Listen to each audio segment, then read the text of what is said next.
Hi hello నమస్తే welcome to మళ్ళీ kitchens. ఇవాళ రెసిపీ వచ్చేసి పిట్టు. మేమైతే 2 రకాల పిట్టులు చేసుకుంటాము. ఒకటేమో జొన్న పిట్టు, రెండోదేమో బియ్యపు పిట్టు అనమాట. ఇవాళ రెసిపీ వచ్చేసి బియ్యపు పిట్టు. ఇక రెసిపీ అయితే స్టార్ట్ చేసేద్దాము.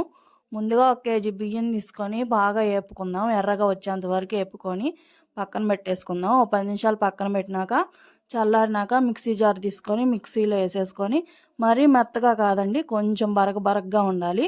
నేను చూపించిన విధంగా వేసేసుకుందాము. మిక్సీ వేసుకున్న మిశ్రమాన్ని కొంచెం కొంచెం వాటర్ యాడ్ చేస్తా కలుపుకుంటూ ఉండాలి. మరీ జావుగా ఉండకూడదు, అట్టని గట్టిగా ఉండకూడదు. చూపించిన విధంగా కలుపుకొని ఇడ్లీ పాత్ర ఒకటి తీసుకొని మామూలుగా మనం ఇడ్లీ వేసినట్టు ఇడ్లీ పాత్రలో వేసేసుకొని ఒక 10 నిమిషాలు ఉడకనివ్వండి.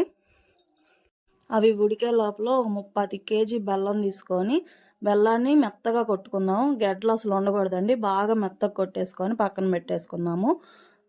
ఒక 100 గ్రాములు ఎండు కొబ్బరి, ఒక 4-5 ఆలుక్కలు తీసుకొని అవి కూడా మిక్సీ పట్టేసుకొని పక్కన పెట్టేసుకుందాము.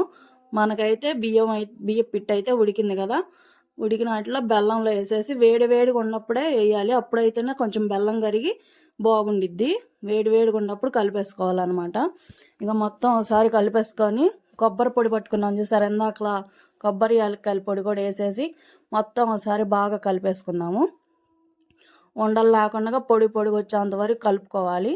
ఇక మన పిట్టు అయితే రెడీ అయిపోయింది. కొంచెం నెయ్యి వేసుకొని కొంచెం ముద్దపప్పు వేసుకొని తింటే సూపర్గా ఉండిద్ది అనమాట.